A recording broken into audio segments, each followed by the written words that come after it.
The following podcast contains spoilers and pretty naughty language. We watched the thing. We watched the thing. Hello everybody and welcome back to We Watched a Thing. You've got Billy in your ears, but this is a special week. It's a very, very special week because not only is it the first part of an amazing epic crossover event, this is also the first time ever, we've only done it once before, episode 100 is a special thing where I've got two guests. So welcome to the mic, Seth and D.T from Space Castle. How you guys going? Good, man. How are you, dude? I'm good, man. Nice. Very excited to be here. Absolutely. This is awesome. So as mentioned, first part of a crossover, I had the amazing pleasure of recording with you guys on your web series Real Drunk, which was a lot of fun, where we watched the second of this franchise and drank copious amounts and then tried to talk about the film somewhat eloquently. I think we did pretty well. I'm proud of us. Me too. It was okay. Me we too. go hard on Real Drunk. We don't mess around with the rules. Like, we drink copious amounts of alcohol in a very short amount of time. And Yes. you are an absolute champion, sir. We're very proud of you. I only knocked my camera over once, so so here we are. Before you listen to that, let's get into the first film of this franchise. We are, of course, talking about Teenage Mutant Ninja Turtles, which is a 1990 superhero film based on the characters created by Kevin Eastman and Peter Laird. It's the first theatrical Ninja Turtles film and the first installment of a trilogy. It's directed by Steve Barron from a screenplay by Todd W, Langen and Bobby Herbeck. It stars Judith, Hoag, Elias, Koteas with the voices of Brian Tochi, Robbie Rist, Feldman, and Josh Pais. And this is interesting. I usually make the guest tell me what it's about, but there's two of you, so I'm going to let you guys battle it out to see who has to do that. I can do it. Not it. There you go. All right. Teenage What's it Mutant about, DT? Teenage Mutant Ninja Turtles is about how you should always be kind to animals. Because there's an off chance they might come back 15 years later as a giant mutated creature and throw you off the roof of a building. That's right. You never know what animal is going to throw a roundhouse kick at your face. So just be nice to all of them. Especially in the 1980s in New York City. Yeah. Now, this is a fun one. This was literally my favorite film as a child. I was born in 88. This film came out in 1990. So I was, right into the Turtles in the early 90s. And this, it was so funny. I haven't watched this movie in about 10 years, but as soon as it started, I knew the music and everything. And I remembered that whole opening montage and everything. I know that you, at least, DT, are a massive Turtles fan. I'm sure you are too, Seth. Tell me about your guys' history with this film. Seth, you want to go ahead since I saw the intro? Mine will be shorter too, because I'm a Turtles fan, but I am not like, a massive fan, right? Yeah. I kind of grew up with this. This was a little bit before my time. Like, I was born in 1990, so not like, very early, but I did, other stuff. This was a bit too young for me. Yeah. So I came to the Turtles like, I don't know, when I was 10 or so, around the turn of the century. Yeah. So it's not like ingrained in my childhood like it is for you guys. Yeah. Let me ask you this then, because I always find this really interesting, and you're not like that much younger than me or anything, but when you think of the Turtles, are you then more familiar with, say, like the later, like the Nickelodeon type series rather than the original cartoon run? No, I am still more familiar with the original cartoon run, and that is my point of familiarity. Like the movies aren't super big in that. Same with the more recent stuff. I don't even like to think about. But so the original like 80s cartoon is my entry point and main like flagpole for the series, but I didn't grow up with it. I came to it a little later. Yeah, nice. Yeah. DT? I 100% grew up with it. I was born in 1983. The comics started in 1984, so I was too young to obviously have picked up the comic books. Yeah. The cartoon series started in 1987, and I was 4 years old at the time, so it was a big deal. Oh, and then this movie came out in 1990, and I was 6.5 years old. It came out in March. My birthday was that December, so I was 6. And it absolutely changed my gosh darn effing life. I have vivid memories of seeing. I did. I saw it opening week in the cinemas with my dad, and I was sitting next to my dad in the theater, And you get through that opening montage of April talking about what's going on in the city and like the foreshadowing and whatnot. And then she gets jumped by those members of the Foot Clan we learn later. And the turtles knock out the lights and they beat the guys up and whatnot. And Raph leaves his sai behind and April picks it up. And Raph, he sees he's going to lose his weapon. And he says, damn. And I remember vividly looking up at my dad and saying, oh, did he just say a cuss word? And then my dad did not make eye contact. He wasn't sure what he had gotten himself into. It was great. Yeah, right. Yeah. They curse way more often in this movie than I expected them to. I've watched it again recently because I haven't seen it in years. And they're like, wow. Yeah. First of all, towards the end, I distinctly remember Leo says bitchin'. Yeah. What? That's awesome. Bitchin'. Yeah. Yeah. It's heck? funny. This is like, for a kids movie, this is a surprisingly like kind of dark and gritty superhero film. Like, this is Totally. Yeah. Like, I mean, fuck The Dark Knight. This is the OG, like, you know. Totally. In more ways than one. Yeah. This came before Blade. This came before all those other comic book movies, and really kind of paved the way. Like, Turtles walked so everybody else can run, really. Yeah, I mean, obviously, you know, so we had Batman 89, obviously, the year before this, which coincidentally I did on the show just last week before, and I hadn't watched that in a long time, and I was honestly kind of surprised by how much I enjoyed revisiting that film. But yeah, to me, this was the superhero film of my childhood, and rewatching it, I was surprised by how much of a superhero film it was, because that's not what I think of the Turtles. Like, I mean, obviously they have their origins in comic books and they started almost as like a parody of, you know, superheroes like Daredevil and stuff. Mm-hmm. But because I was a kid and I'm more familiar with the cartoon, that's how I think of them. So yeah, revisiting this film and realizing, well, I mean, shit, this is basically a Marvel film right down to the quips and everything. Like, it really kind of surprised me a bit. Yeah, I'm in the same boat. I was utterly surprised, and also it feels really modern as a movie. Which also caught me off guard. Yeah, it's beautifully shot. It's beautifully lit. The turtle animatronics by the Jim Henson Studio are just phenomenal, and I think the fact that everything's lit very darkly and the film is very gritty and dark in tone and saturation and whatnot lends itself to the believability of those suits.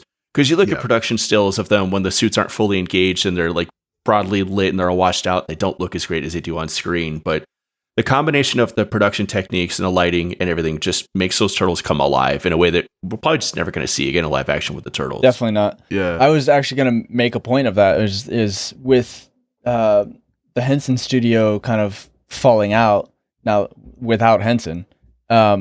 But it kind of marks the end of good, like, live action animatronic costume stuff.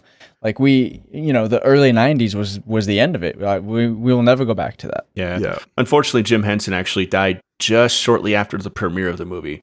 And the sequel, which we're going to cover in Real Drunk with Billy, they actually they dedicate the film to him, The Secret of the Ooze, which is cool. It's really touching. Yeah. Just to see that pop up. Yeah. I had no idea, DT, actually, until you mentioned this last week when we were recording Real Drunk, that this was an independent film, and in fact was the most successful independent film at the time, and remained so for quite a while. Yeah, it was actually an independent production, and it didn't actually have distribution until late in the game. A bunch of studios passed on it because they were afraid it was going to be a flop because of stuff like Masters of the Universe, which was based on a toy line and a cartoon line, and the movie came out, and we actually covered that on Real Drunk, and it's a fun movie, but it's a gosh darn disaster. I'm trying hard not to cuss. I can't remember if I can cuss on this show. Oh, mate, yeah, you can go ahead. Oh, mate, fucking A. All right. The intro is great. Drop a cunt if you want. I'm Aussie. I'm all right with that. But yeah, the film didn't get distribution until way late because all the major studios passed on it. And it wasn't until New Line Cinema, who was most famous at the time for doing the Freddy Krueger movies, Nightmare on Elm Street, and a bunch of art movies, they picked it up and they took a risk on it. And man, did it pay off, because the budget for the thing was only $13 million. Yeah. And the thing made like $90+ million and then some. And then it absolutely exploded on VHS sales after that. Mm-hmm. Yeah. Massive hit, huge commercial success. Yeah, it's shocking to me. When you say that budget amount, $13 million, that is shocking, because I know that's still, that sounds like a fairly high number to the average person. But in terms of filmmaking, even for an independent film, that's pretty fucking low for what this movie achieves. It's insane. You couldn't even film in the locations they did for $13 million. Not now. Yeah. No, exactly. Yeah. I mean, even just the cost of film stock back then, I mean, Clerks, shot in 94, famously very cheap. I think that was $28,000 or something. But he had to use black and white film stock, and he was not paying for locations, not paying crew or anything. That's just insane when you look at that number for what this film does, because this is a gorgeous looking movie. Yeah, it's a Jim Henson film. You don't get Jim Henson costume work for cheap. Yeah. This stacks right up with any of the Muppet movies for me in terms of its look. It's right up there. Yeah, it was the most sophisticated work that Jim Henson Studios had done up to that time. The suits combined with the motorization of the heads and whatnot, it was super, super advanced for the time. And I don't think anybody besides Jim Henson could have pulled it off. And then we kind of saw in the third movie, I don't know if we'll ever get to that one because it's not great, but the third movie, because Jim Henson had passed away and because the budget was reduced for the third movie and they couldn't afford Jim Henson Studio anymore, they had sort of knockoff suits from another production company. Yeah, and they don't look or function nearly as good. They're just not as great as the Jim Henson suits were. And that's, I remember, so to get a little bit into a technical weeds here, I remember seeing a study and breakdown from Disney Imagineers of the face structure and infrastructure for the turtle masks, or helmets, I guess is probably closer. Yeah. Incredibly complicated. And Disney has done some of the most complicated animatronics work basically ever. They kind of invented the whole idea. Yeah. This paper I saw, granted it was maybe a decade ago now, but was basically this is miles ahead of anything that we had been doing. Yeah. And we had Disney behind us. Yeah, so. I fully believe that Jim Henson was from another planet. The dude was just absolute genius ahead of his time. Yeah. What's funny about those suits, though, is the fact that there was so much going on in the heads and whatnot with the motors and all the different bells and whistles going on. The motors in the heads were so loud that all the dialogue in the movie was basically useless, kind of like Terminator 2, the way Jim Cameron shot it was so loud. Yeah. So the vast majority of the scenes with the turtles in them, all the human actors had to be dubbed over with ADR after the fact because it was just in all of the boom mics. Yeah. That's also part of the reason why Tatsu ends up getting dubbed over as almost a meme. Yeah. For the whole movie is because a lot of his scenes were equally loud from construction work or whatever. Yeah. Yeah. Yeah, I think that the costume, it's not even just the turtle suits. How fucking good does Shredder look in this movie? Oh, this is best Shredder in my opinion. Dude, he is looks great. He's Darth Vader levels of to a child. He's up there in terms of just being scary as hell. He is so absolutely intimidating and machine-like, but it's dope. I remember, so I saw Star Wars before this. Yeah. So I had Vader in my blood already. And I remember in this movie when the final showdown on the roof with Splinter and Shredder, and Shredder realizes that the rat is Master Splinter now. Yeah. And he takes off his faceplate to reveal his scars, and his voice didn't change. Yeah. I remember freaking out about that. Yeah. Because I expected, big helmet, I expected it to be some kind of weird voice effect Vader had. Yeah. So he takes off the mask and he sounds exactly the same, and it blew my little 10-year-old brain. Yeah, let's talk about the fact that there is no conceivable reason that Shredder should be as cool as he is in this movie. He's wearing a glittery pink shirt and it's called fashion. Yeah, and a metallic tiger stripe cape, and he's got razor blades all over him, and this helmet should be doofy looking in live action, but for some reason they play it just right, and he's menacing and scary and cool, and as a kid I was used to Uncle Phil playing the Shredder and being turtles, blah blah blah. Yeah. And Shredder's scary as shit in this movie. And it's amazing that they pulled that off. I have a belief that Shredder's costume is the reason why this movie is so dark, because it only works in that stark, harsh lighting. So they had to do it like that, and therefore they had to make the rest of the movie matte. Yeah, right. Yeah, no, that sounds totally believable. Yeah. But I mean, the whole movie is like that. The turtles are the same. You were talking about how good these costumes look. They're still, grown-sized people wearing a turtle costume. It shouldn't work. You shouldn't be able to relate to these characters, but somehow it just does. Like, you just buy into it almost instantly. It's really interesting too. I was thinking about this while I was watching it, is I buy into the turtle costume instantly. Like, it just clicks. Yeah. Right? Makes sense. Yeah. I pull the veil back a little bit in the scenes where Raphael is wearing a trench coat and hat. Yes. That shit doesn't work at all. Yeah, I know. And you're like, oh, okay. The trench coat version is how I should feel about the turtle running around Manhattan, but like, I don't. It feels normal until he puts a trench coat on, and then it's broken. Yeah, that first scene where he meets Casey Jones in the park, and Casey doesn't recognize that he's a turtle in a trench coat, and it's like, what the fuck do you think this guy is? You think he's just a big bald green guy? Like, I think he calls him a punker. Yeah, and I was like, what the fuck is what 90s bullshit slang is this? Yeah. A punker? I don't even know what this means. Yeah. And he hates punkers, especially bald ones that wear masks over ugly faces. Yeah. Come on, Casey, what are you doing, man? Dude, Elias Koteas is fantastic in this movie. Casey Jones is probably not an easy character to play. And he walks that line between complete asshole and charming at the same time. And he pairs off with April, who's this spitfire, like, independent woman. Their chemistry is fantastic. Everything about this movie just fucking works. Yeah. Yeah, it's one of those rare instances where it's a movie where, like, the sum of its parts shouldn't math out correctly, but it's just it hits way harder than it should. Yeah, it's true, right? Because it takes itself quite seriously for what it is. I mean, it's effectively a children's movie about turtles who like pizza and were trained how to do martial arts by a rat. And it what do you mean kids movie? That sounds like old as shit to me, man. Like it shouldn't work on so many levels, and yet it does, because everything about the craft is taken so seriously, from the costuming, right? You know, like you brought up the lighting and the look of the film, DT. This is one of those classic examples for me where the city is a character in itself. Like New York is a character in this film. And because the city and, you know, the crime and everything is established so well, it feels like a real place that people live in. Like, yeah, it's super dungy and gritty, and there's trash strewn about the streets, and it's an honest depiction of New York City in the late 1980s, like before everything got cleaned up. Manhattan was rough. Yeah. And it's got that classic cinematic look, you know, like steam coming out of the ground, which for some reason happens in New York. And I've always been kind of disgusted and curious about that. Like, it happens all over the place. It happens here in Seattle as well. Really?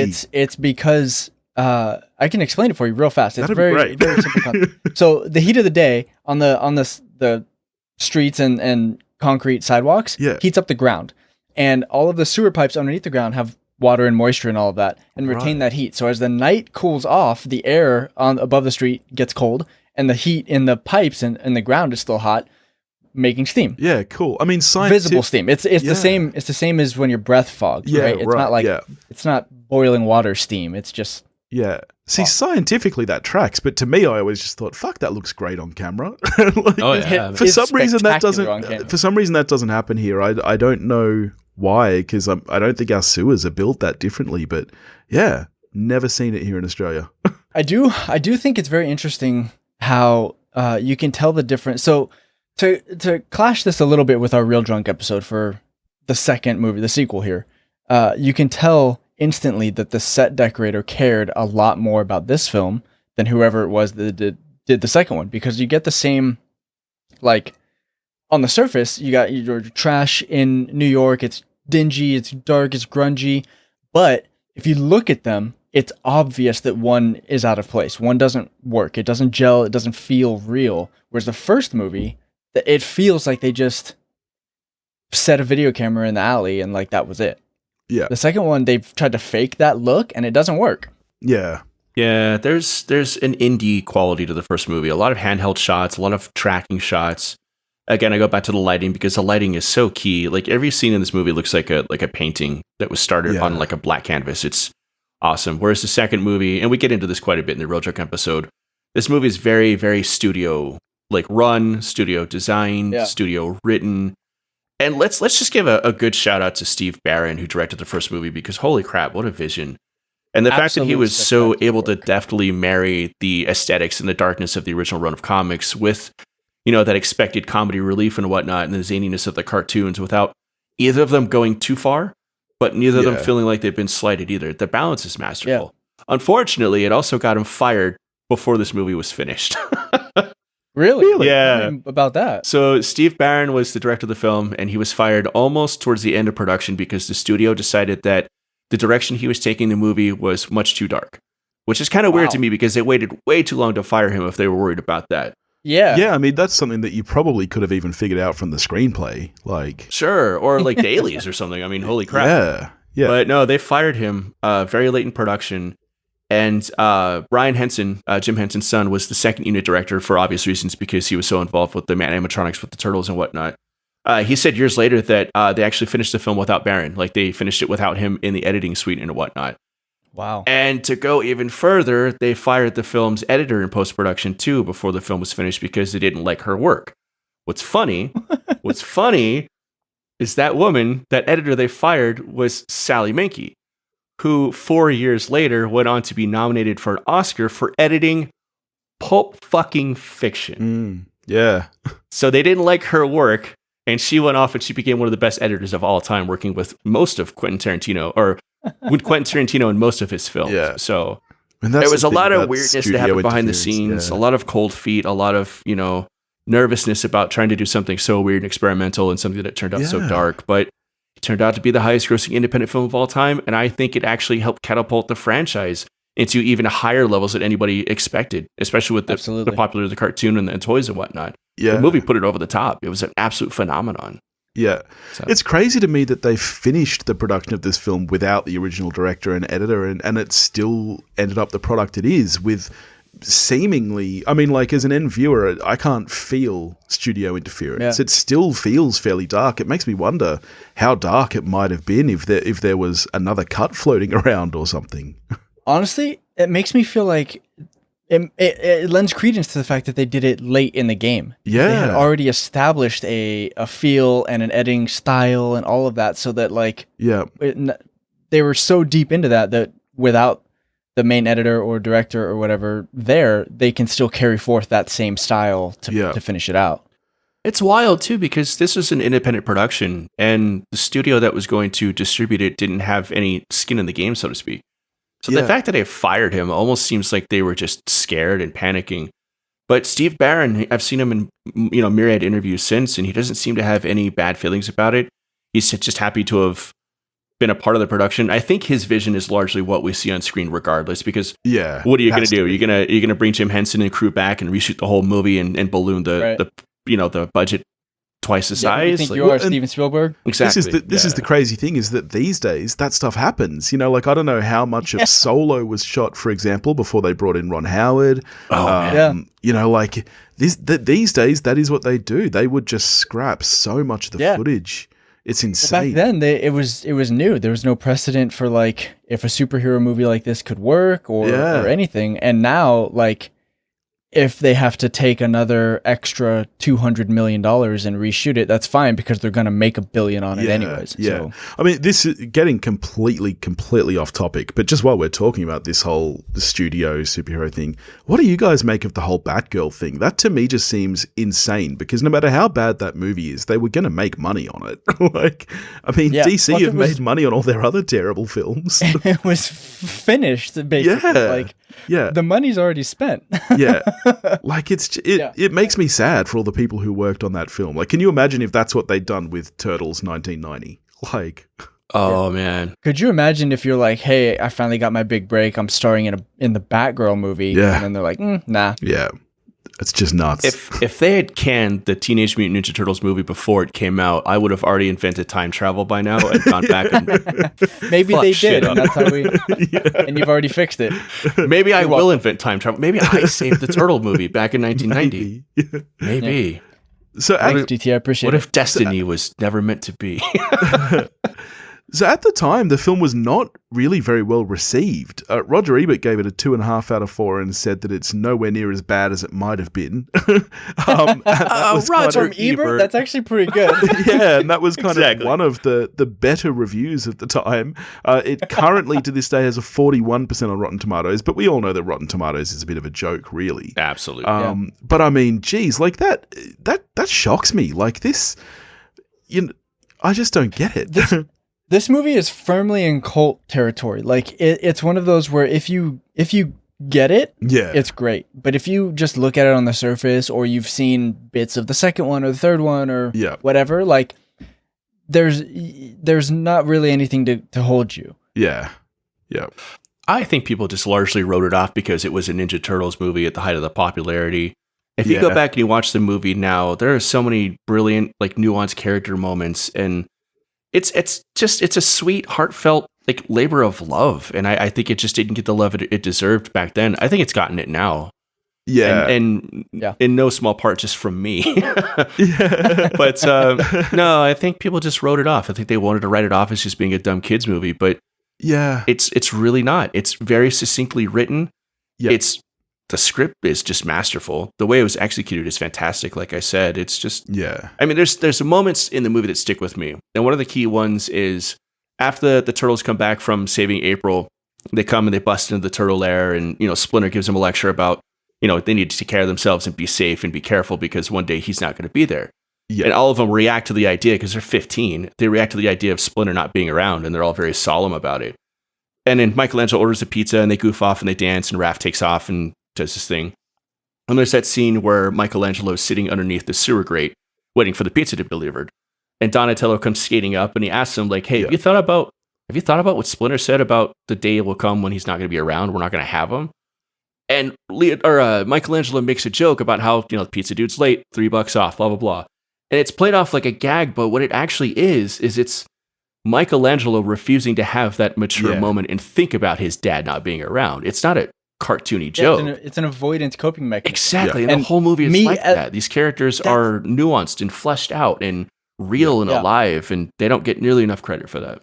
That, I think, is what takes a movie into cult classic territory. When an adult, when me, a 32-year-old, can watch this movie and realize that that's what that was. But 10-year-old me just thought he was making a joke about pizza. That is like, okay, this is not just a kids movie. Like, this is a film that I can appreciate. 100%. And I think you're right. I think it's so easy to write this film off as commercialism. I think anything that starts as a way to sell toys, which is, like that's how this franchise started. There were toys first. Well, I mean, comics first, obviously, but then toys, and then the cartoon was really just a giant advertisement for toys, more or less. So I can see why it's easy to write this off. But like you say, the artistry that went into it is, and they didn't need to do that. This could have just been an exercise in commercialism, but it could have just been Secret of the Ooze. Yeah, exactly. But the amount of care that was taken from every department in this film, right from the conception of the screenplay through to the production, is mind-boggling. Can we talk for a moment about the score by John DePrez? Yeah, man. Like I said, when this movie started, I was shocked that I remembered the music beat for beat. And I was like, wow, that has just... Yes. Yeah. It's just lived in my brain for like years now. It's kind of weird how a score like that can redefine like a theme song for a whole franchise. Like the TMNT cartoon theme song is in my brain, but it's like split separate from when I think about Teenage Mutant Ninja Turtles. Yeah. It's true, right? It's like what Danny Elfman did for Batman. Like I can distinctly think of but obviously you think of like the 60s Batman as its own thing. Like you're right. Yeah. It's pretty amazing to be able to do that. Yeah. Besides the main theme, I think my favorite piece of music in the movie is that sort of sad, somber, sort of stringy piece. Yeah. Like you get first introduced to it when Raphael comes home after getting into that fight with Casey and Splinter confronts him and he wants to talk to him about his anger. You get that, and then it comes back as like a motif later when Raph's gotten the shit kicked out of him and Leonardo's holding a vigil with him in the bathroom. Yeah. And it's just that solemn, stringy, like, and it's one of those things where this movie is full of quiet, peaceful, reflective moments. Yeah. Instead of being this crazy, bombastic, ridiculous comic book movie. Yeah, it's little instances like that moment, for example, that make you realize, like, okay, this isn't like just a kids movie with superheroes and turtles and villains and stuff. It is also a ninja movie. Yeah. And ninjas are solemn and sad. It is not a pleasant existence to be a ninja and like, or be a vigilante or anything. And we get glimpses of that, like sub level of like, oh, okay, this being a vigilante is not like fun. It's not happy-go-lucky work. It's like, it's hard and it's brutal and it's sad sometimes. But it's also the fact that these are teenagers who have never been able to go outside and never had social interaction, have been largely raised by their mentor and the TV. And Raphael's anger comes from a place of just knowing he's never going to be normal. He's never going to be able to go outside and do the things he wants to do. He can go out at very late night and go see a movie because it's dark and nobody will see him. He's never going to have a girlfriend. He's never going to go to high school. He's never going to be able to do any of those things. And the movie recognizes that. And the thing that pulls them through is their familial bond, like Splinter as their father, and then their relationship and their bond as brothers. And it's beautiful. It's awesome. Absolutely. And that's the thing that the sequels and a lot of the cartoon even wholly missed. Yeah.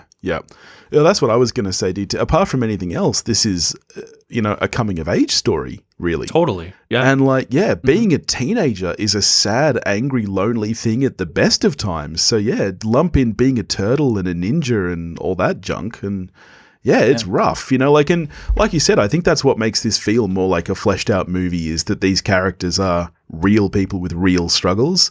Here's where I think the big difference comes in, when we did Real Drunk last week, I bet that it was pretty easy for you guys to come up with those drinking game rules, because bad movies tend to have a lot of repetition in them, for example. I feel like this movie would be actually pretty hard to come up with drinking game rules that would get you that drunk. We talked about it, and we decided we have this unspoken, well, kind of unspoken, but pretty spoken rule that if a movie is just too good, we're not going to be able to riff on it and create proper drinking game rules out of it. Yeah. This is one of the first movies we talked about, and we're like, well, we can't really do that one, but we can do Secret of the Ooze and maybe the third movie at some point. But this movie, first one's too good. What would you drink every time something's amazing? What would you do? There is a few. They do linear catchphrases still. Yep. That's still a thing in this one. Yep. But Bitchin'. but it's not funny. In Secret of the Ooze, it feels funny and out of place, and it sticks out. Yeah. Here it doesn't. That's exactly right. I honestly couldn't tell you why, but it just works. Yeah. The whole thing just kind of works better. Yeah. So all in all, it's clear that we love this movie. How are you guys scoring this out of 10? 11. I'd give it a solid 8. That's good. Yeah. It's good. It is not it's not like The Matrix or anything like that, right? It's good, and I do enjoy it, but it's not. To me, it's not a life-changing film. Yeah.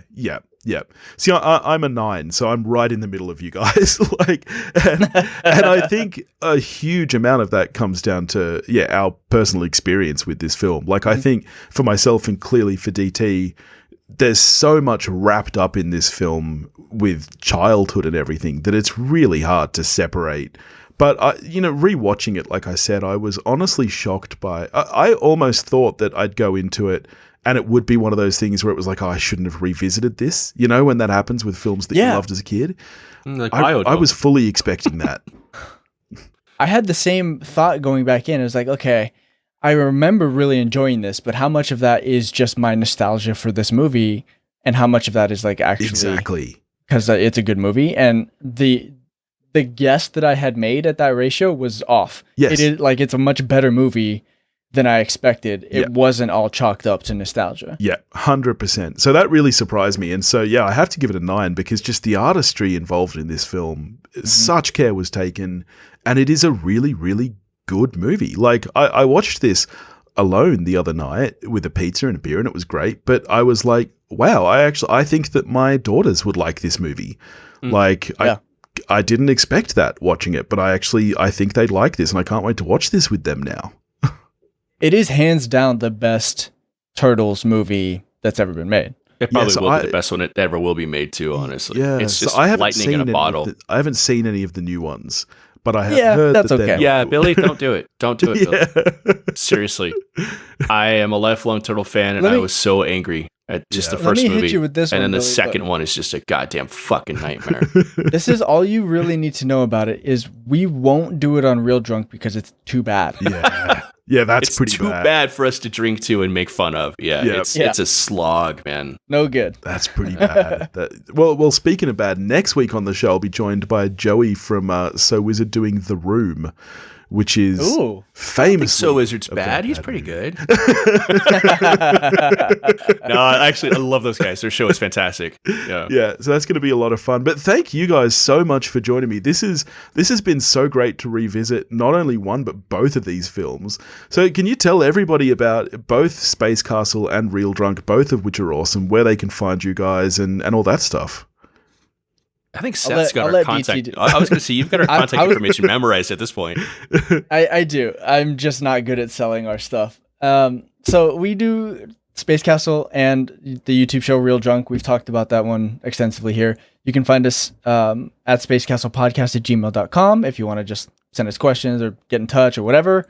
Or just search for Space Castle Podcast. You can find us basically everywhere.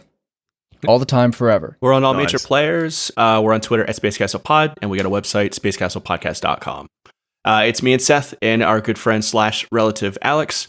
We're always talking about nerdy stuff and answering bizarre questions. One of the most bizarre we received from you, good sir, Billy. That was maybe unfortunate. Yeah, we have a great time, and we invite our listeners to come have a great time with us every Wednesday. It's fantastic.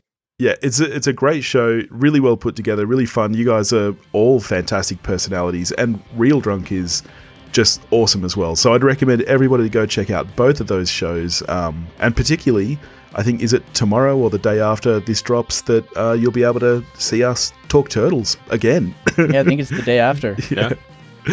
Double awesome. So go watch that, and you can. I highly recommend comparing them, because it is an interesting comparison between 1 and 2. Yeah. I've talked about it at length in both of these episodes. Yeah. I find that comparison very interesting. It's very stark. Yeah, true. Yeah. All right. Well, thank you so much for joining me. If you want to get in touch with me, you can do that at wewatchedathing.com or wewatchedathing@gmail.com. You can find me on Facebook, Instagram, and Twitter, all under the handle at wewatchedathing. If you want to help support the show, you can do that at patreon.com/wewatchedathing, and I'll catch you next week.